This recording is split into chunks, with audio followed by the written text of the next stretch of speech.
पंचतंत्र की कहानी। बंदर और मगरमच्छ। एक नदी के किनारे एक जामुन के पेड़ पर एक बंदर रहता था। उस पेड़ पर बहुत ही मीठे मीठे जामुन लगते थे। एक दिन एक मगरमच्छ खाना तलाशते हुए पेड़ के पास आया। बंदर ने उससे पूछा तो उसने अपने आने की वजह बताई। बंदर ने बताया कि यहाँ बहुत ही मीठे जामुन लगते हैं और उसने वो जामुन मगरमच्छ को दिए। उसकी मित्रता नदी में रहने वाले मगरमच्छ के साथ हो गई। वह बंदर उस मगरमच्छ को रोज खाने के लिए जामुन देता रहता था। एक दिन उस मगरमच्छ ने कुछ जामुन अपनी पत्नी को भी खिलाए।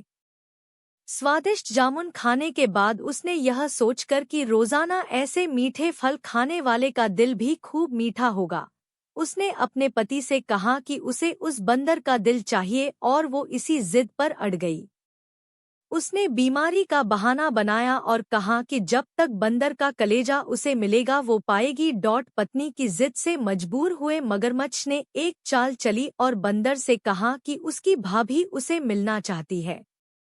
बंदर ने कहा कि वो भला नदी में कैसे जाएगा। मगरमच्छ ने उपाय सुझाया कि वह उसकी पीठ पर बैठ जाए ताकि सुरक्षित उसके घर पहुंच जाए। बंदर भी अपने मित्र की बात का भरोसा कर पेड़ से नदी में कूदा और उसकी पीठ पर सवार हो गया।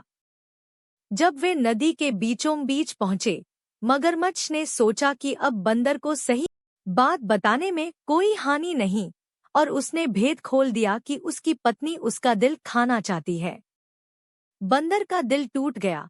उसको धक्का तो लगा, लेकिन उसने अपना धैर्य नहीं खोया। बंदर तपाक से बोला, ओ मेरे मित्र, तुमने यह बात मुझे पहले क्यों नहीं बताई, क्योंकि मैंने तो अपना दिल जामुन के पेड़ में संभाल कर रखा है। अब जल्दी से मुझे वापस नदी के किनारे ले चलो ताकि मैं अपना दिल लाकर अपनी भाभी को उपहार में देकर उसे खुश कर सकूं।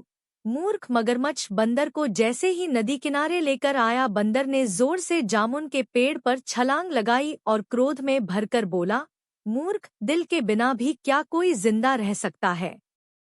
जा, आज से तेरी मेरी दोस्ती समाप्त। सीख। इससे पहली यह सीख मिलती है कि मुसीबत के क्षणों में धैर्य नहीं खोना चाहिए और अनजान से दोस्ती सोच समझकर करनी चाहिए। दूसरे, मित्रता का सदैव सम्मान करें।